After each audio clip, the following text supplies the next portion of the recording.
Welcome to the Modern Sports Show, home of your college athlete. Today we are back.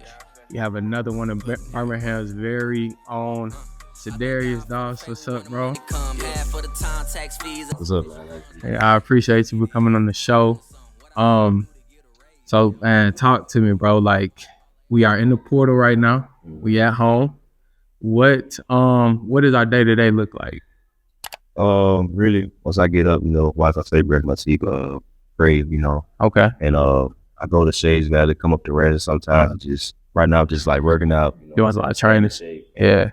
And trying to get back to the guys while I'm here, the high school coaches. Right.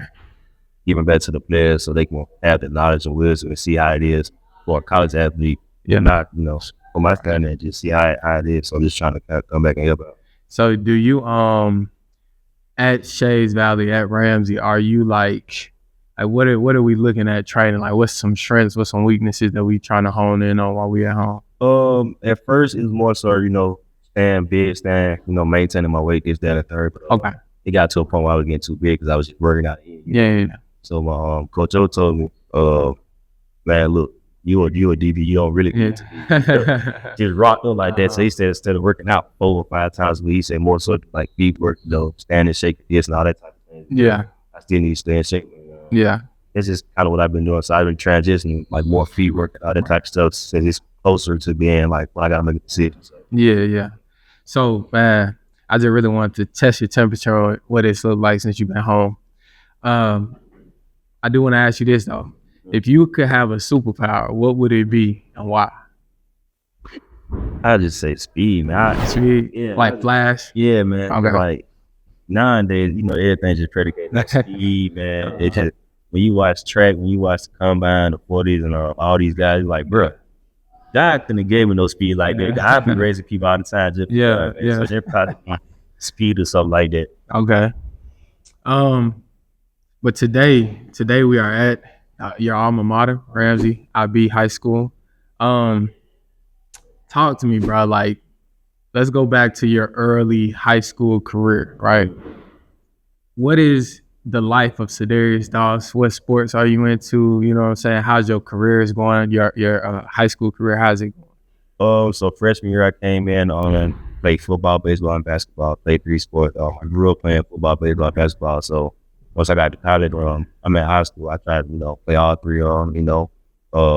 But however, it was interfering with school because I wasn't really at school. Away games for football, the transition to basketball, the transition to baseball. So. Yeah. 9th grade, it was a rough year for me because I had to transition from middle school to high school. But grade wise, so you still got to maintain that while trying to play sports. So 9th grade, it was pretty rough for me. 10th grade year, I kind of cut down on one sport so I can stay in the classroom more and get my work done. So I ended up playing football and basketball. 11th grade year, played football and track, and then 12th grade year, played football and track. Okay. Now, this is an IB school, so like, was that challenging? Very challenging. Yeah, because I my freshman year in high school, I went to Hardaway High School, and it was an IB program there. So, yeah, it was. I imagine it was challenging. Yeah, it was very challenging, man. Because I went to up in middle school. I graduated from high school, and I really didn't have to.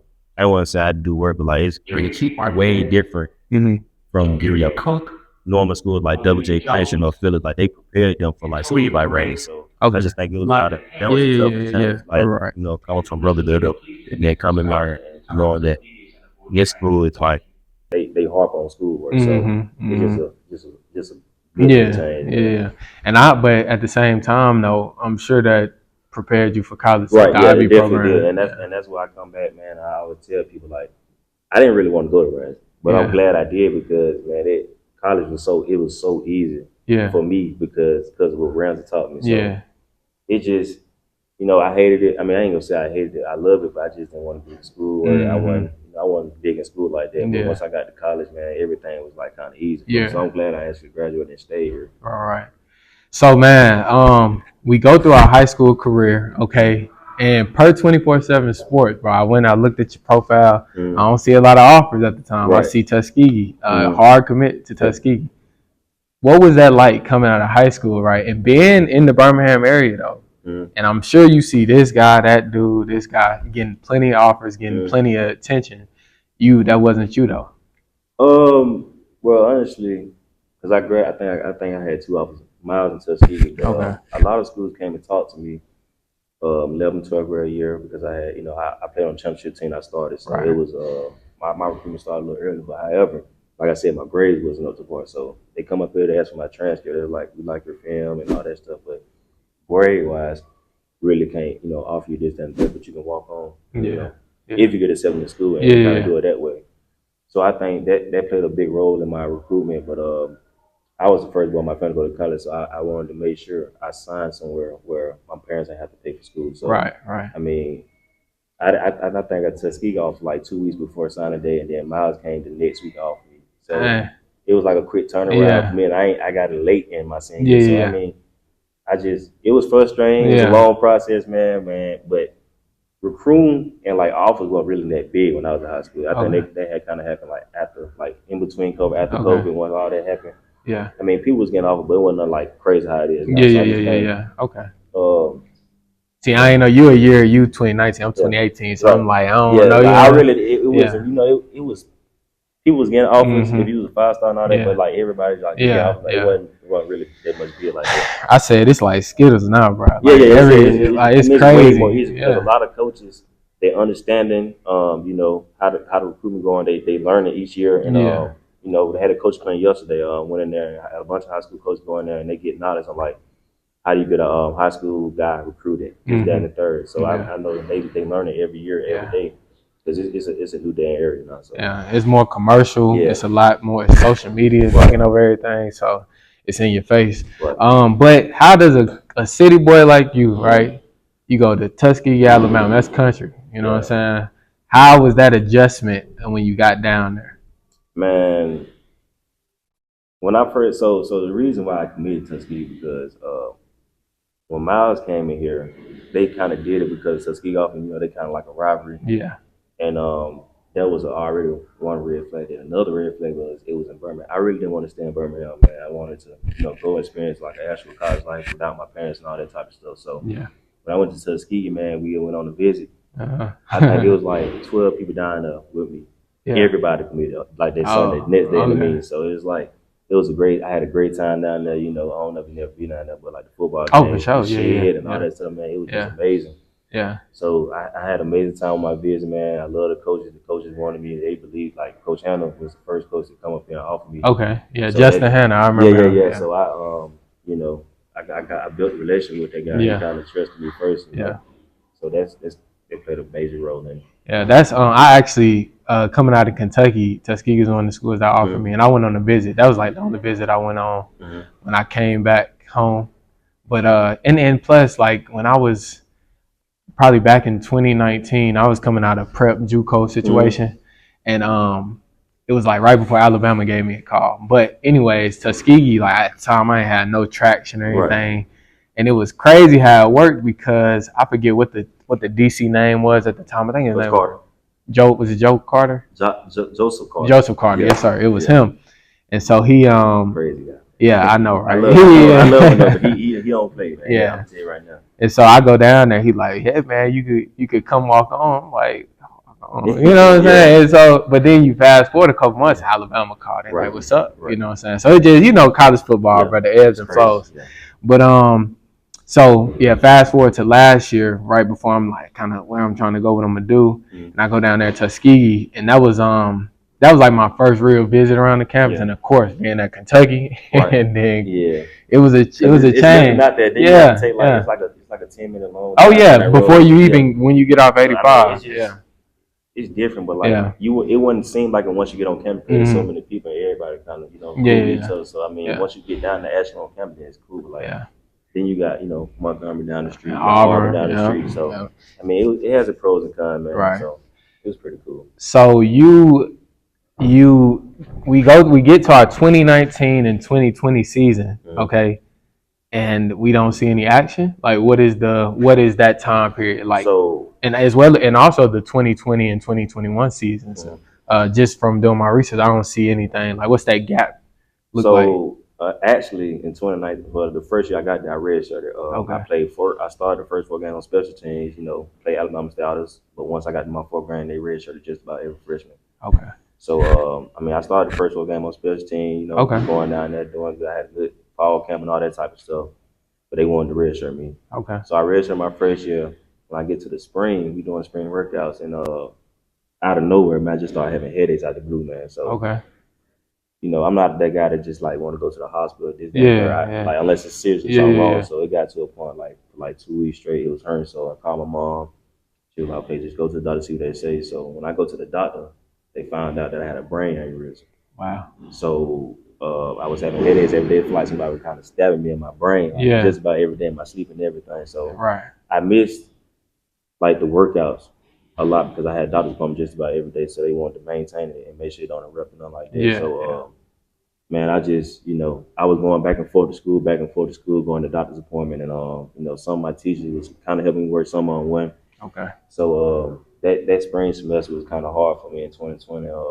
But especially with COVID too. right, and then you know, Tuskegee, I mean, they want them schools like I mean, it's a 4-year contract when you sign, but it's like really year to year. You know, they can cut you if they want Yeah, to. yeah, yeah. And when I told them that, they really didn't know if I could, you know, be able to play football again this and the third. So they kind of told me, if you don't work out a kind of practice, we don't know how your future look like with us. And I understood it, but like the same, it's like, okay, cool. Yeah. So I decided to hit the portal. Okay. And when I hit the portal, I had a chance to walk on the Austin Peay because I had an offer, but it had a new coaching staff, and they came in. So the new coaching staff, you know, they was like, we walk on. And, I had a few schools I could have walked on to, but I ended up going to a school in Texas. It's supposed to be like a. And this is at what time? This is 2020. 2025 Okay. at this point. But this is like summer right now. I'm talking about. But I'm going through this process. A lot of schools saying I can walk on because I signed out of high school. My high school fan looked good, but you know, he didn't really do much into Tuskegee. Right. So you know how that go. And I'm talking to my parents and all this stuff, and a coach hit me up one day like, I got a school like a community college in Texas. They give you a scholarship, so you don't have to pay for school, and you can go there for a year or 2 years and get some family and then transfer. So I decided to do that instead of walking on. When I get down there, man, come to find out it wasn't even school. Yeah, so I got a crazy story, man. Talk about it, right? I know about it. Yeah. So I get down there late July, and so basically it was a guy that said he did it like 3 or 4 times. He was bringing people down, like saying it was a football team, this, that, and the third, and kind of like getting their money, and kind of after he gets the money, he's like, it's not a school, it's not a football team, so he's fake advertising. But I guess he was using the money for his family, like to help his family out. Okay. But luckily, they only had one football scholarship. I was the only one scholarship, so I didn't really have to pay for them while I was down there. Okay. But I had guys like teammates that came from Texas, New Orleans, Florida. They were all down there. We were switching from Airbnb to hotel till he got to the point like he couldn't stop buying. He was like, it's not a school. I was like, wow. And it was just crazy, man, because everybody on that team that was down there with me, man. Yeah. I know all of them stay down there in Texas, but they don't play football, so they end up just getting a job and just working. And I was the only one that kind of, left. Kept going. Yeah, so I know I still talk to him to this day, man. Yeah. So I mean, that was a crazy. So I had to end up sitting out that semester. Yeah. Because it wasn't no school. Right, and it was late at this time. It was like okay, school started in August. Yeah, I think it was like September when he finally told us. But we was down there for a whole bunch straight, and he was just switching up from Airbnb to hotel. We was like, let's see the campus. Yeah. We trying to go around find the campus, no campus, and man, it was just crazy. Yeah. Man. So I ended up. I mean, luckily I had family down there too, so I didn't really have a problem with that. Yeah. But it was just crazy. And then walked on the Austin Peay in 2021 spring. Had a good spring. Had a good summer. Had a good fall camp. I traveled just about every game, but they wanted me kind of, take heed to like Cordell and like some of the older guys, big guys. But Cordell was kind of telling like he's not young. I know he's just getting here and all this type of stuff. But I'm telling you right now, he can play. He's not young. So So Cordell, he was an advocate for you. Yeah. So I mean, like him and Benico. So like I was on scout team, but I was like, balling. And they was like, I really don't know if I can trust. I don't know if you know the plays and all this type of stuff. So it was just like Cordell and Benico tell him like, no, this guy can ask. I'm telling you, he can play. And it got to a point where like I think I had caught like 5 interceptions like 1 week on the scout on the ones. My coach like, stop going for the ball. This, that, and that. They come on. And Benico come to me like, bro, I don't care about nothing. He said, look, you making us better, so keep coming down and keep making plays. And if they don't like it, hey, they gonna like it at the end. You know what I'm saying? So I mean, I'm glad I had the older brother that was in my ear, man. 'Cause it was hard, man, walking on. Yeah. Having to get it out the mud, man, and all that type of stuff. Then when they left, I ended up earning a scholarship that spring. I had a good spring. Was one I was a captain that spring. Ended up earning a scholarship, man. Yeah. I want to get on. I want to get into all of that. Yeah. I want to go back some though because just talking about the prep situation because of course we're gonna put the spotlight on you, but I also the young guys that watch this, bro, want to talk to them. I went to 3 prep schools. Yeah, 3. They got me 3 times, bro. I went to a spot in Mount Vernon, it's like close to Mobile, headed down that way. It was called Gulf Coast Prep Academy. Okay. It was a horrible situation. Like I got down there. I was down there a week. And it's actually crazy because in my time down there, it's a dude played for Tennessee, Byron Young. Byron, he talking about, right? Yeah, last year. Okay, yeah. He was down there with me, bro. It's crazy. We didn't know anything. Then I think they was talking about it. He was like he went to yep. So like when I seen it, watching TV one day, I seen him like, bro, I know this dude. I'm looking at TV like I know this dude from somewhere, and I put it out, piece it out, and going back looking at photos. So, but we was down there, Mount Vernon, similar situation. This dude's from New Orleans, this place, that place. We don't know no better. You know what I'm saying? We just trying to get it. Right. And so I down there for a week. It's horrible. Leave there. Boom. All right, I need somewhere else to go. Make some phone calls. Hey, it's another situation. I won't say this situation name, too many implications. Right. But I get out there, and it was something similar. It's like it's in Tuscaloosa. We planned, you know what I'm saying? Like, we knew what it was, but I think that particular program did a good job in kind of covering things up in a way. Right. You know what I'm saying? And so I get past that situation. I go back home. This would have been like beginning of your senior year, so like spring of 2019, right? So I'm back at the house. I'm grinding though. You know what I'm saying? You know how it be, grinding. And I had one of my homeboys at the time. He called. He like, we be talking every day because he can. How you done been through the mud with some of these cats, and so we grinding on the phone, just chopping it up. One day he like, bro, it's a little situation going on out here in Arizona.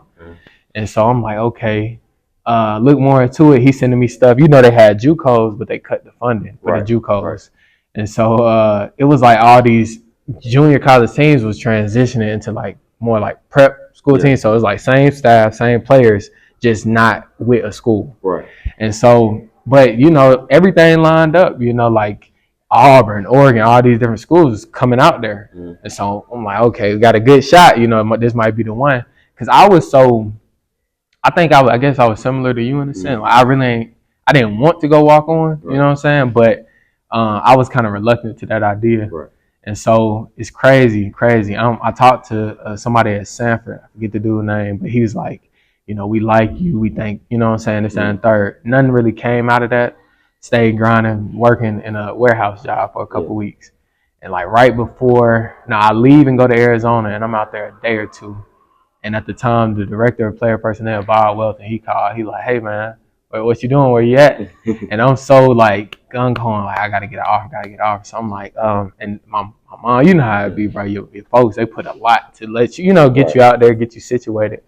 My mama had drove like 25 hours straight, get me out there, had just got off a overnight shift. And so I'm out there, and I'm like, can't just, I feel like it'd be wrong to just up and leave, even if it was Alabama. Right. And so I stayed, and that was just a crazy situation. So I know how that prep ball be, bro. Man. And for the young high school athletes out there, like, beware of people connected to the game, whether it be a basketball, football, whatever, man. Like, they will try to hoax you for your money and stuff. So, but I want to get back to you balling on the scout team, right? And you making some waves. You starting to build your profile up. What was that like when the coach comes to you and he like, hey, man, you really we really want to take you, and put you with the regular depth chart? So I think it was 20 when I first got there. They had like a spring, just like still like COVID. So they had like a spring season and a fall season. I think the fall season was like it was a quick turnaround. Yeah. So like the spring season, it got to a point where guys were having going down. We already had like 7 to 8 cornerbacks, but they'll get COVID here and there, and this, that, and third. So it got to a point where guys, they were going down the depth chart, so it was like to a point where I had no choice but to play and go down there. And when I got down there, man, I just took the opportunity and ran with it, and it just kind of went from there, man. I mean, I talk to Cordell, I talk to Benico all the time, and they just tell me like, don't go out there and just go out there and do it. I know what you can do, just go out there and do it. Like, don't worry about nothing else, don't worry about what nobody's saying, this, that, and the third. So I did that, man. Just kind of ran with it. And they kind of, progressed and seen it, and then I talked to a coach not too long ago, man. My coach, UNLV, named Coach Davis. He was my cornerback coach 2 years ago at Austin Peay. Nobody believed in me. Like it was crazy. He was like, Cordell knew used to go talk to him like on their own. I never knew about it. Okay. But Cordell knew go talk to him like, Coach, what are y'all not seeing? Like y'all, I mean, we had the same practice. He was like, man, he's just too small. You know what I'm saying? And it was crazy. He was like, what am I? You exactly. Yeah, the same time. He was like, we live like a split. Yeah. Like, what am I? And he was like, man, look, Coach Davis, man, I think he's seen it. But Okay. they still got, they got a job to do. They don't want to lose their job. So I mean, I kind of understood it, but I just kept going, kept being consistent, kept doing this. And man, it got to one day, man, he my hard work kind of paid off, man. Yeah.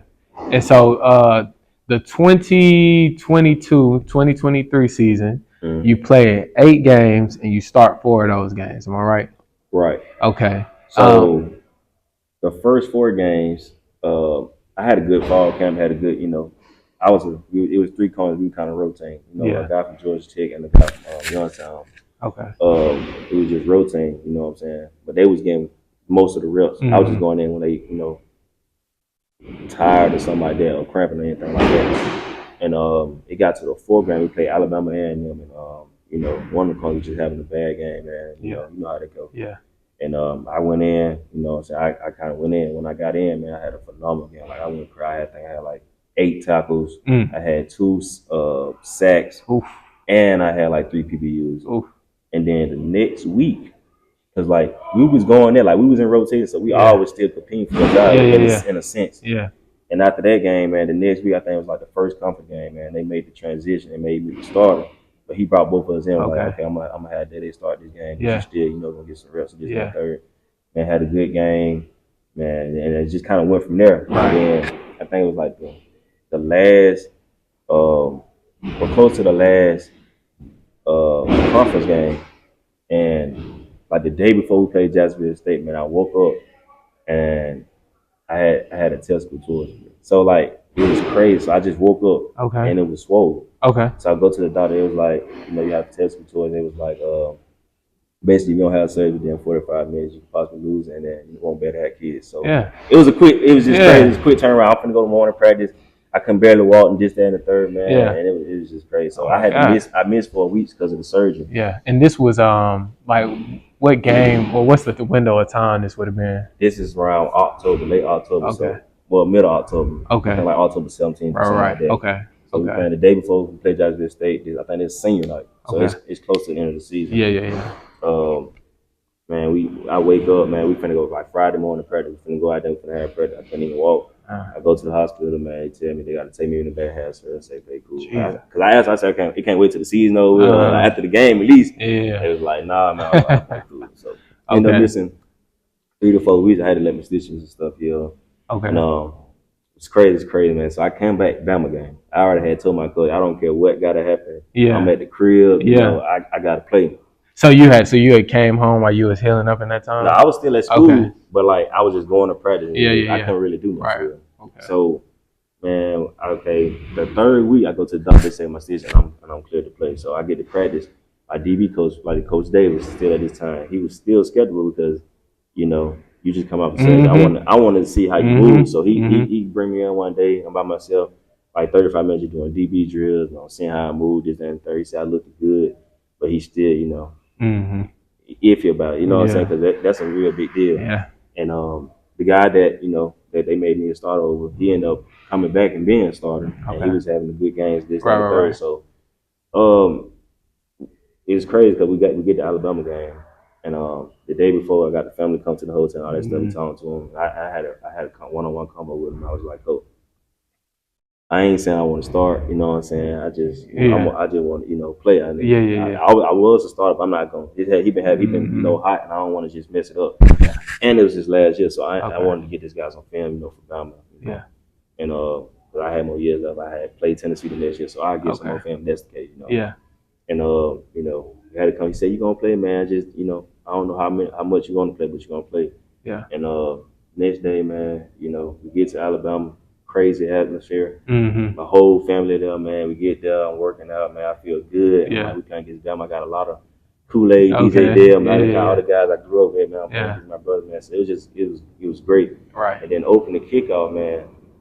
Him and the guy that was starting for me, I guess got into it or something like that. I don't know what kind of happened. I was down at the end of the bench. They said, Day, come here. And then Coach David said, you start. It's like, oh, okay. Yeah. So I go get the dude. He ran down on kickoff. He come back. He was like, I said, bro, I don't know. He just told me I'm going in. So I don't know what happened, man. But I ended up starting that game, man. I had an interception. Yeah, man. you did. Like Talk about it. Because you pick off Milrow, right? Yeah. Man, so I guess leading up to like everything that you dealt with, like with the surgery, with the uncertainty of playing, when you got the interception, because y'all were down 34 points. Yeah. But when you got the interception, it was a lot of emotion. You know what I'm saying? So is that what that was? Yeah, I mean, it just was, you know, being from Birmingham, and you know, I usually my god brother DJ Dale, he was a big time 5-star, 4-star out of high school. Yeah. So I used to go and visit with him. You know, Alabama, I met Nick Saban before, man. It was just crazy just playing against him, you know. Playing against your brother that you grew up with, playing against guys you grew up with, and then also playing against one of the greatest coaches, you know, in college football. And also, man, I just wanted to showcase that, you know, I could play with those type of guys. I mean, I grew up with them. I mean, they just football is football, I feel like, in my eyes. So I had a good game, man, but when I called that, it was just so much joy because the stuff I'd, you know, been through and all that stuff, man, and then it's Bama, you know what I'm saying? So when I get the ball, it's like I'm really trying to keep the ball. You know what I'm saying? Like, I just intercepted one of the best quarterbacks in college football, man. So it was a great feeling, man. My grandma, aunties, everybody came to that game. I had a good game. So I'm one of them guys, like, I'm happy if everybody else happy. So I'm glad I had a good game to, you know, kind of make them happy and you know. Right. Yeah, show out. Yeah. So you so let's fast forward a little bit. All right. So you done got a taste of it, you know what I'm saying? Like now we fiending for it. You come back this past season, you finished 37 total tackles, 10 PBUs, 4 interceptions, a forced fumble. Talk to me, bro. Like now you the guy. So what is that assuming that role? Okay, so that spring we got my coach Davis ended up leaving and going to UNLV, so we got a new coach named Aaron Foss. He came from I want to say Bowling Green or something like that. But you know, he comes in, he talks to me one-on-one, man, because I was like one of the older guys in the room at that time. Because the other cornerback, he was All-American. He ended up leaving, going to Arizona State, and I told the other dude he was a senior, so he had left. Right. And everybody else was kind of, you know, young. So I'm at this point I'm the senior, I'm the oldest of the group, man. So. I go in, I talked to him. He asked me what was my goals. I told him my goals. I told him I wanted to, you know, win a Buck Buchanan Award and all these things. And he was like, he got this little sheet where he tells you like through the spring, based on through the spring, where you stand at in his book. And he had me at all conference, but he had All American on there. Okay. And I still got that sheet to this day, man. I was like, you know, he see it, but like, you know, I said, why not All American? You know. Yeah. But me and him had a great relationship. I just got the phone like 2 days ago. He just had a baby, man. Him and Miss Julie. Okay. So congratulations to that. And but yeah, I go through that, man. I'm hosting guys, you know, bringing guys in, this, that, and the third. I wonder, did you host my cousin, Deshaun Cappy? Deshaun Cappy. He got offered at a mega camp. He's like you. Was he played safety? Yeah. Yeah. I host so many guys, man. But I definitely remember him. Yeah. But man, I get down there. I'm hosting guys. You know, I'm one of the leaders of the team, so it's like you gotta step up fast. You know, and man, I loved it. Summer, you know, I'm pushing guys. That's why I love, you know, Otis. Yeah. Cordell, all these guys that push me, man, because I don't have a brother, so that's why I call Cordell. You know, all these guys, my brother. Right. They push me every day, man. I get around these guys and they show me, you know what I'm saying, what it's supposed to look like. Yeah. And so being behind Cordell and kind of watching him and Benico, like how they operate things. It was like I had no choice but to learn, you know. Yeah. So once it was my time, I already knew the ropes for it, you know what I'm saying? And I actually talked to him. I was like, bro, I'm one of them guys, like, if you're not going to listen to me, I'm really not going to send us. So I asked him, like, how do you, you know, be a leader? Because if you're a leader, man, you know you got to be just about perfect. Yeah. You know what I'm saying? So like, I was one of them guys. That's why they made me a leader because I think since I've been there, I was never late to class. I never missed a weight room session. Yeah. Never was late. I was always in the front. Okay. So like, you know, those things. But he was like, man, you gotta just continue to be you for real. Yeah. Like you gonna mess up, and when you mess up, they might say something, but at the end of the day, they still respect you because I mean, you are the leader. You know, you gonna mess up sometimes. That's just life, man. Right. Like, it just can't be no consistent. You gotta be consistent. Yeah. And man, I loved it, man. You know, we brought in, I think we had like 9 or 10 guys, and in the cornerback room alone, we get along with this new coach that we just got and all that stuff. And I was gonna hit the portal, but I ended up liking him. You know what I'm saying? Okay. And I ended up liking him and build a relationship. So I just ended up staying for my last year. Yeah. You know what I'm saying? And get to the summer, man. We had 10 corners. I think we had. I was the only senior, and then we brought in a graduate. But he got 2 years left, and then we brought in a guy from he had 3 years left, but he was a D2 with his old coach. Okay. And we had a few freshmen and a walk on. Okay. I think we brought in 1 freshman out of that recruiting class from Kona alone. And we go through the summer, man. He ended up passing away. Like he got in a car accident in Nashville. He's from Tennessee. So one day, this was right the day before a camp, like the biggest camp in Austin Peay we have.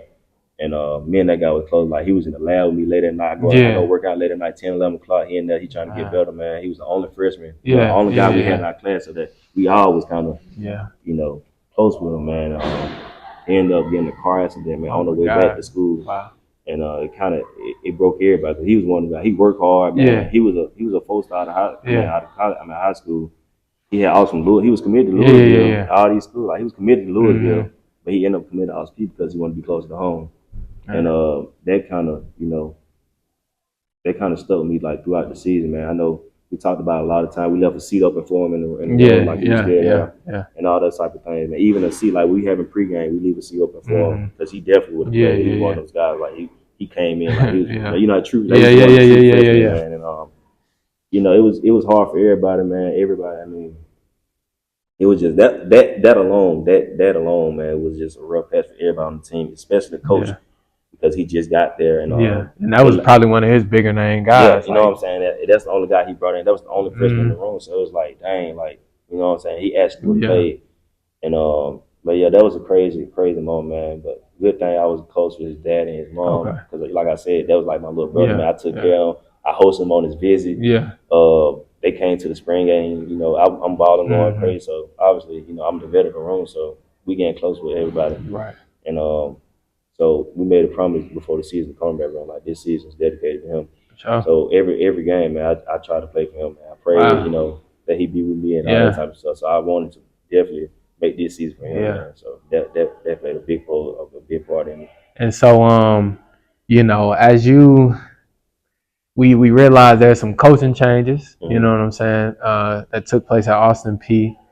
And even after having such a successful season there, why did you decide to enter the portal? So at first, I had declared for the draft because I didn't have any year. NCAA didn't have me granted for another year. Okay. And I kind of wrote a letter like December, I want to say 8th or something like that. Wow. But they didn't give me an answer like January 20th. So through December that time, through January 20th, I'm just training for the draft. Okay. And then they called me. Actually, it was on my birthday, January 19th. Wow. The Austin Peay head coach called me, the new one. Yeah. He was like, man, great news, man. We got you your year back. I'm like, man, that's the greatest news ever. You know, and it's on my birthday. He said, it's today your birthday. He's like, happy birthday. So we having that conversation. And that was a quick turnaround. But at this time, school had already started for some people in the spring. They start earlier in January. So, you know, I'm talking to coaches. I hit the portal just because, you know, I just wanted to see what I can get. But I was already in the portal because I found out like a week before that, by me being a grad transfer, I could be in the portal until I found out the answer. So when I emailed the compliance, they was like, yeah, you can do that. So I hit the portal and phone going crazy. Phone blowing up, Twitter blowing up. But everybody trying to figure out why I don't even have a year. Like why in the first place you don't even have a year, because they didn't grant me my COVID year for some reason. But it was just crazy. So there was like, you know, Tulane, WKU, all these other coaches like, we looking at your transcript, like, how do you not even have another year? So they like, in their mind, they like, we gonna already offer you. Just in case. Because like, we know you're gonna get the year, but I don't even know why you don't got it in the first place. So it was just, and then Austin Peay coach called me. He didn't even know. Like, I had an extra year. It was crazy to him, too. He's like, why is he in the court? Like, we didn't even know. Like, what are we doing? So he called me, man. We got into it. I ended up going down there, meeting them guys, man. I love them, man. They seem like great coaches. But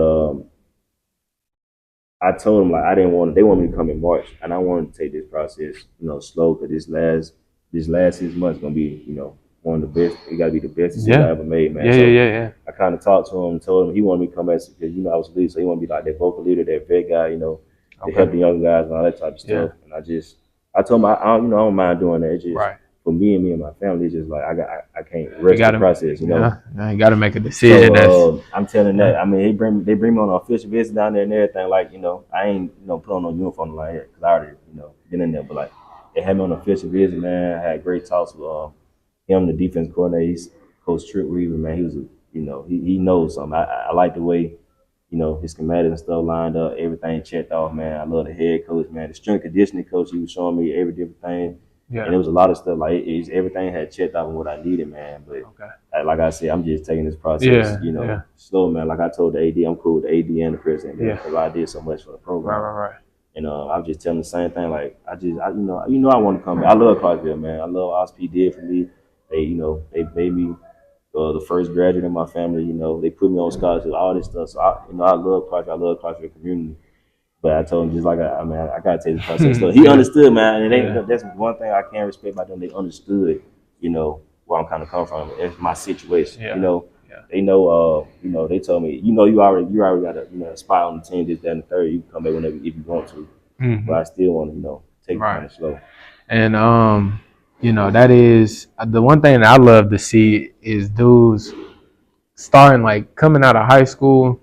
You definitely didn't have the opportunity to get to have some of the traction that you got now. And that's why I'm trying to soak in all the moments. Yeah, man, I love it. Yeah. I tell Cordell the other day, I say, man, I'm taking all the visits. Oh yeah. I'm taking all the visits. I was in high school, I only had two. And, I mean, they was good, but like they weren't like Division One. You know what I'm saying? Yeah. Division One, it's different. It's different. Yeah. So I'm saying, I don't care who it is. They Division One, I'm taking. and not only that, you but like, back to my point, I love dudes like you. You've been through it. You got duped out of being going to Texas, and then you at Tuskegee, you dealing with problems. So, like, dudes that had that bumpy, rough patch, you know what I'm saying? When you get the opportunities and you did right by your opportunities, to be able to see you in a position like this now, bro.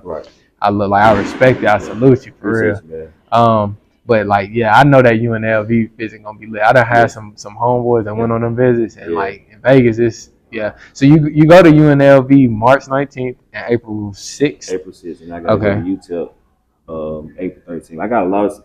I told my mom and dad the other day, man, it's so many. It's like 50 to 60 schools. Yeah. And everybody trying to, because it's spring practice and game time now, so a lot of schools trying to set up visits, but most of them on the same day. Okay. So I got to cut it down to like 15, 20, man, because I can't visit everybody. Like I tell the coach all the time, I said, that's why I build a relationship, and whoever offered me first, this, that, and third, that's what I'm prioritizing, because I can't visit everybody. It's only a certain amount of window, and I want to be committed before May, because I want them guys that want to get the playbook in. I want to know before I get down there, because when I get down there, I want to be behind the bargain and all that type of stuff. So I've been telling the coaches, telling them the same thing, like, I got to make a list, man. Give me about a week to kind of cut it down, because everybody gonna kind of say the same thing during the quarter, but I done met some of the coaches. I already know UTEP and UNLV, because Coach Davis at UNLV. That's who called to offer me, and then I got my old coaching staff at UTEP. So that's why I went on to sell them visits, because I got a relationship with you guys already. But a lot of Tulane, WKU, all these other schools, Tennessee got in touch with me, just kind of waiting. So it's been crazy, man. Like I said, I had somebody.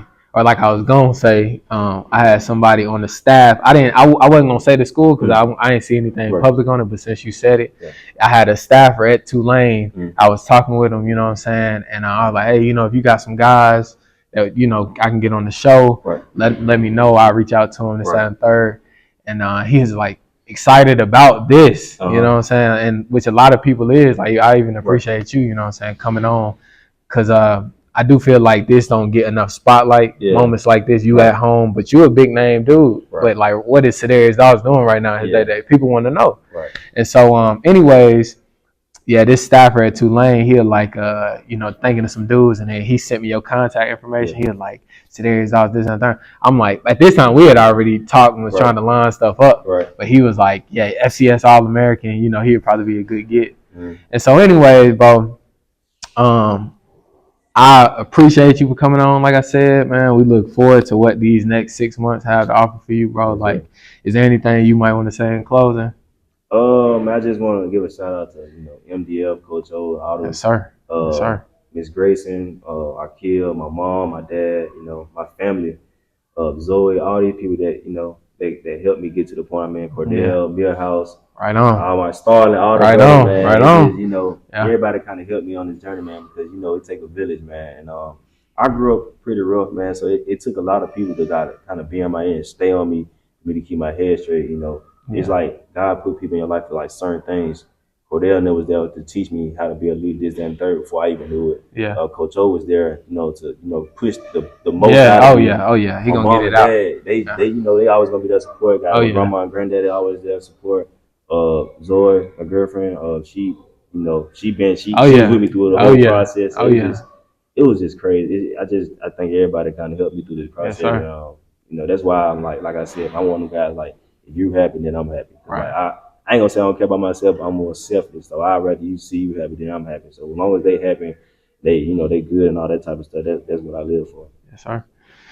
Well, just like that, another one on the Modest Sports Show. We appreciate Cedarius Doss. Thank you for having me. And coming on, we're gonna continue to get guys on here with the same with similar stories in college football. Be sure to like, comment, subscribe, share this video to a friend. Get Day's story out there. And just like that. All right, bro. I appreciate you, bro. This is a good one, bro. This is a good one. If you made it this far in the episode, I appreciate you. Be sure to like.